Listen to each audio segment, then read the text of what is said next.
Well, welcome to the original 1724 Chester Courthouse, located in downtown Chester, Pennsylvania. On June 23rd, the Delaware County Council held their regular June meeting in the original chambers of the courthouse. The interior has been restored to look as it did in the 1700s. After their standard business meeting, there was an excellent presentation put on by Carol Firing of the Delaware County Historical Society, giving some background on the courthouse and the development of Chester. This was then followed by some council comments and some public comments. So welcome to Chester and enjoy the meeting. That's kind of cool. It's kind of cool. I just need to see what you do. Is that going to run? It's our second meeting outside of the Delaware County Government Service Building. As this is a pretty old venue, we don't really have all the bells and whistles that we normally would. So we are working without an amplification system. We will try to keep our voices loud enough for everyone to hear. If anyone has a problem, let us know. We'll try, John. I don't want to shout too much here, but let us know if you can't hear us, but we will certainly try to keep our voices loud enough so that you can. We're going to begin with our regular agenda items, and I'll be calling Vice Chairman Whalen. Thank you. The first matter. Now I would like to introduce Firing, who is with us this evening. This historic courthouse is the longest serving public building in the United States. We're going to have a short presentation of the history of the 1724 Colonial Courthouse by Carol Firing, who is the former chairman of the Delaware County Historical Society and current director of the Children's Museum, located asking that you sign the visitor's log.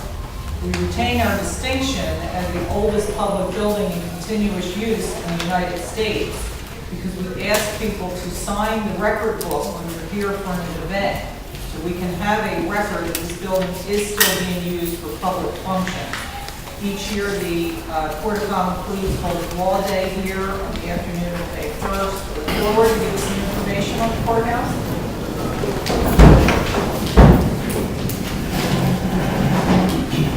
Good evening. Can you hear me?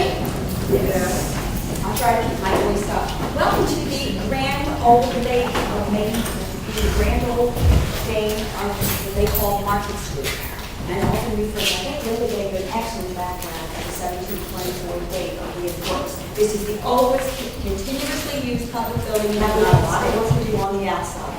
But I'd like to begin by telling you this is the fifth building that was used for the government in this colony, both from the group that was in Tinnicum with the Swedes and also when Penn arrived here. All of you know that he arrived here in October the 28th of 1682, and he stayed right down here on the water at the Robert Wade House, called the Essex House, formerly the plantation and home of Papagoya Prince, Governor Prince's daughter. But let's talk about this building. The original courthouse that we looked to look at, besides Neil's Tavern, would be right behind us on Edgemont. So you would see that all of that is gone today. But this building was necessary in 1723. The Assembly said, we need a bigger, more substantial building for our government. The colony was growing. Ships were coming in at all hours with new people for the colony. So what they decided in 1723, they allotted 300 pounds, about $120,000. That was a lot of money in those days. Interestingly, if you do research on this building, it seems to replicate a lot of the Philadelphia house would have been the courthouse in Philadelphia. The basic difference between these two was this one here is on the ground. The other one was having a marketplace underneath. But when this colony was formed, William Penn had 4 marketplaces. One was in Chester, one was in Philadelphia, Lancaster, they had one in Newcastle. But the interesting thing is, if you look where the municipal building is today, where the mayor's office is, all of that is what we call your marketplace. It bordered on Edgemont on this side, Welsh on that side, and of course, coming down with Market along here. And this would be the basic restoration of the building. They tried to do as much as they could. Now, how did they find what the building looked like? Remember, in 1855, I told you I was going to tell you what happened to the building. When it became the city government, when Chester then was no longer the county seat and media was, guess what they did in here? Take this interior and gut everything in here. Make it into 4 rooms, put a door right there, put a big bell tower on the front, Victorian, and take the cupola off the top, which is certainly very colonial looking. And by the way, that bell still rings up there, and it says Chester 1729. That's where it was cast. But if you look along 4th Street, by the way, 4th Street was called Work Street. Does anybody know why? Well, the workhouse was there, the prison. That's where you spent your time when you had 5 years, 2 years, or whatever. So the workhouse was along what was 4th Street and 3rd Street. This was originally called, as you know, Market Street. Later on it was High, and then it became Avenue of the States. If you look at 5th Street, behind it was called Free State. It's Free Street. I don't know why, but it was called Free Street. And if you get down closer to the water, you get 38-foot Street because it was like 38 feet from the water's edge. Do you realize that when William Penn landed here in Chester in 1682, that the Delaware River was the Chester Creek was 300 feet wide?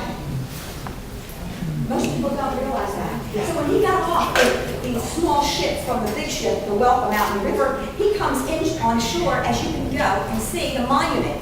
Where he steps on shore, that creek was from the step of the actual monument all the way over to what is now Chester Creek. You'll notice it's almost a trickle until we have a flood or a hurricane. Now, let's look at this building. What were some of the other uses other than the court? The building was used for many purposes. It was a schoolhouse. It was used for meetings. And guess what window was used for the proclamation when they had the Declaration of Independence read? That second floor window right up there, they ran on July the 8th. It was proclaimed that all counties and courthouses must read the Declaration of Independence aloud. And the bells went off and the chimes and the fireworks or whatever, but it was right out of that window on July 8th, 1729. There. Remember, before Penn arrived, this was all set up as a government. The Swedes were been here. This had its own churches, it had its own schools, it had its own government. So once the Dutch then went over the Swedes, and then of course the Swedes are then just kind of living here, but Penn allows them to live here and keep their own lands as long as they then, swore ownership to him. And with that, what happens is you will find that the government then just goes right on. We also do walk tours of the city, where we can go down across the 291 and see where John Morton buried, signer of the Declaration. And if John Morton did not sign, we would probably be British or German today. First man to die after he signed, because once you signed that was a treasonous act. It was not just, let me put my name on that. It was pretty serious business. And if you go down there, you can also see where David Lloyd was buried. And David Lloyd was the first attorney general in the colony. And who is he? Very important person, because a lot of this design is because he saw what was happening with the Philadelphia courthouse, called the State House in Philadelphia. So with that, I thank you all and hope you enjoy your stay in Chester this evening. If there's anyone who would like to address council, please. Yes, ma'am.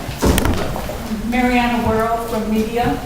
I saw on your agenda that you have some money for the old Rosary Tavern, and I just wondered what was going to happen to that. Well, as you're aware, now a year ago or 2 years ago, we moved it back from the intersection of 252 and Rose Tree Road. Previous councils had made the decision to keep that building and to restore it. So we are now taking the steps to restore the inside of the property. We moved it back.